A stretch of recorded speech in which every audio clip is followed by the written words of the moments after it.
Jour 1, amour numéro 1, c'est l'amour suprême. Dis-moi que tu m'aimes. Tout le monde, j'espère que vous allez bien. Donc on se retrouve pour une nouvelle vidéo et ça va être une vidéo un peu spéciale. Donc pour la simple et bonne raison qu'aujourd'hui, en fait, j'ai décidé de vous parler de la maladie que j'ai, en fait, qui m'a été diagnostiquée il y a très peu de temps. Parce que du coup, certaines personnes m'ont posé un peu de questions par rapport à ça. Et j'ai dit que ça serait beaucoup plus simple que je fasse une vidéo en fait pour vous en parler. Et pour me livrer un petit peu par rapport à ça plutôt que de répondre individuellement en fait. Parce que du coup, bah, c'est vrai que sinon j'allais répéter plusieurs fois la même chose. Et que du coup, ben, en une phrase, on ne peut pas forcément expliquer en fait ce qu'est notre maladie. Donc voilà. Donc en fait, je suis atteinte de fibromyalgie. Donc ça, c'est une maladie qui touche des millions de personnes. Donc il y a à peu près 2 à 5% de la population qui sont touchées. Donc en général, ils ont à dire que c'est surtout des femmes d'un âge moyen, donc entre 40 et 50 ans qui sont touchées. Mais après, c'est variable suivant les personnes, les symptômes aussi. Donc en général, on a quand même une fatigue quand même super importante. Donc moi, je suis très souvent fatiguée. Donc ça, je vous l'ai déjà dit plusieurs fois. C'est pour ça que des fois, vous voyez que je suis 4 jours sans publier. Des fois, je publie tous les 2 jours. En fait, c'est variable aussi en suivant mon état de santé. Donc il y a des douleurs diffuses aussi qui font que bah, du coup, c'est pas forcément évident pour nous. Et des troubles du sommeil. Donc moi j'ai vraiment le trio réuni, on va dire. Donc voilà, moi ce qu'il faut savoir aussi, c'est qu'en fait on a réussi à me diagnostiquer cette maladie parce que ma maman avait cette fibromyalgie, donc cette maladie là, et que du coup c'est une maladie qui peut être héréditaire. Donc moi je l'ai récupérée du coup de ma maman. Donc du coup elle est assez difficile à diagnostiquer en règle générale. Donc moi j'ai été diagnostiquée par une neurologue, donc, et je suis suivie par le centre antidouleur pas loin de chez moi. Et du coup les causes sont inconnues, on va dire, en fait. Ils savent pas vraiment d'où ça vient ni quoi que ce soit. Donc ce qui est un peu compliqué aussi par rapport au traitement ou à la prise en charge de la maladie, parce que du coup c'est une maladie qui n'est pas forcément reconnue. Elle a été reconnue par l'OMS en 92 je crois, mais du coup au niveau de la sécurité sociale, en fait c'est pas une maladie qui est reconnue réellement. Donc du coup c'est assez compliqué même par rapport aux médecins de pouvoir la diagnostiquer, parce que c'est quelque chose qui ne se voit pas aux radios, qui ne se voit pas à aucun examen en fait. Donc c'est très compliqué de pouvoir diagnostiquer ça. Donc moi pour pallier à ça, donc du coup j'ai un traitement médicamenteux qui est assez lourd et pas forcément efficace sur du long terme, parce que du coup donc je suis beaucoup et je suis quand même devenue plus ou moins dépendante de la codéine en fait, parce que du coup à force d'en prendre, finalement le corps s'habitue et du coup c'est un peu compliqué de s'en détacher par la suite. Ensuite, donc j'ai d'autres traitements en fait par rapport à ça. J'ai des traitements aussi pour la migraine, parce que du coup je suis migraineuse, donc c'est assez compliqué aussi de pouvoir trouver des traitements qui aillent dans les deux sens.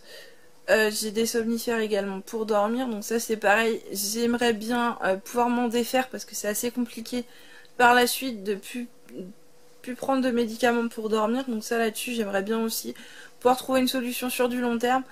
Donc du coup je serai hospitalisée au mois de janvier, donc ça je vous en reparlerai, puisque du coup pendant une semaine il n'y aura pas du tout de vidéo, pour essayer de me trouver un nouveau traitement justement. Donc ça sera sous forme de perfusion, pour essayer de voir justement si éventuellement ça peut être quelque chose qui peut fonctionner. Mais pour le tester, il faut que ce soit fait sous perfusion et en hospitalisation d'une semaine. Donc voilà un petit peu par rapport au traitement médicamenteux. Ensuite du coup je fais de la balnéo donc chez un kiné, donc ce qui me permet de pouvoir avoir un peu plus de mobilité en fait, surtout au niveau de ma main. J'arrive plus facilement à bouger ma main et à faire des mouvements dans l'eau qu'en dehors de l'eau, ce qui est assez compliqué. Et par la suite, donc du coup quand ça ira un peu mieux, ou dès que le médecin aura donné son feu vert, donc là c'est surtout la neurologue, il y a de grandes chances qu'on me fasse des séances de kiné à sec, mais on avait déjà essayé et il n'y avait pas de résultat. Donc voilà un petit peu par rapport à ça.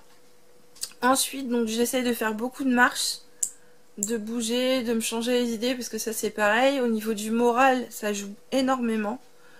Donc c'est pour ça aussi que je continue à vous faire des vidéos, parce que ça me plaît toujours et ça me fait une petite évasion aussi de pouvoir faire autre chose qui me plaise et qui me fasse pas forcément penser tout le temps à ma maladie. Donc voilà un petit peu. Ensuite, du coup je peux pas faire beaucoup de mouvements non plus, donc avec mon poignet c'est assez compliqué. Donc je peux pas, enfin je peux m'en servir, mais je peux pas faire des grosses choses avec. Donc en fait ma main je peux m'en servir, mais en règle générale elle reste souvent comme ça. Et mon attelle, donc du coup je l'enlève le plus possible à la maison pour éviter justement que ma main s'habitue trop à l'avoir. Du coup, c'est pour ça aussi que des fois, certaines d'entre vous ont remarqué que j'étais assez fatiguée et que je paraissais pas forcément en forme ni quoi que ce soit. Donc c'est pour ça aussi que je suis assez souvent malade, c'est parce que du coup forcément j'ai le système immunitaire qui est assez faible. Donc du coup dès qu'il y a des microbes ou des choses comme ça dans l'air, c'est pour moi.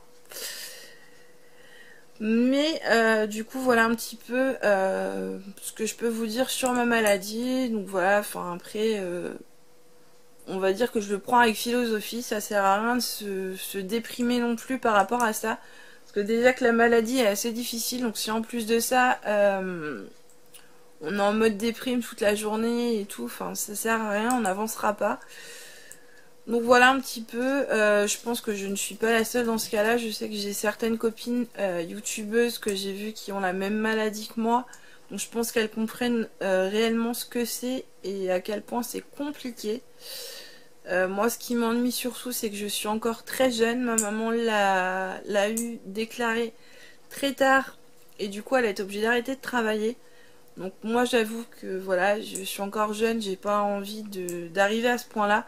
C'est pour ça que j'essaie de trouver les solutions possibles et inimaginables pour pouvoir reprendre une activité professionnelle aussi derrière et pouvoir toujours essayer de faire quelque chose en fait.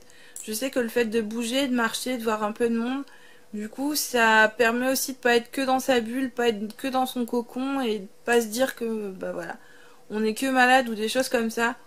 Moi j'essaie de relativiser en me disant que voilà, certes, j'ai cette maladie-là, après, c'est pas un cancer ou quelque chose comme ça.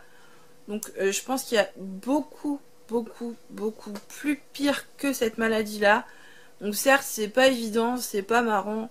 Moi, je sais que ça a été diagnostiqué assez tôt, entre guillemets, donc il y a peut-être des chances que ça évolue un peu moins vite ou un peu moins que certaines personnes. Et voilà. Donc j'espère que cette petite vidéo vous aura plu quand même, histoire de vous faire comprendre un petit peu ce que j'avais et de vous partager un peu ma maladie et ce que j'ai. Le pourquoi du comment, des fois vous me voyez fatiguée, etc. Donc n'hésitez pas à commenter si vous aussi vous avez la même maladie et quelles sont les choses qui ont été mises en place pour vous, pour que vous alliez mieux, pour que vous ayez moins de douleurs éventuellement. Ou voilà, quelles sont vos passions, vos hobbies pour vous changer un peu les idées, etc. Donc voilà, sur ce, j'espère que cette petite vidéo vous a plu, même si elle n'était pas très réjouissante, on va dire. Mais du coup, je pense que c'était une bonne chose aussi que je vous en parle, de manière à ce que ça lève un peu le voile sur ce qui se passait réellement.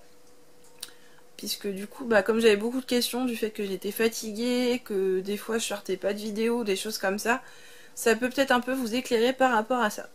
Sur ce, je vous fais de gros bisous et je vous dis à très bientôt dans une prochaine vidéo un peu plus rigolote. À très bientôt, bisous.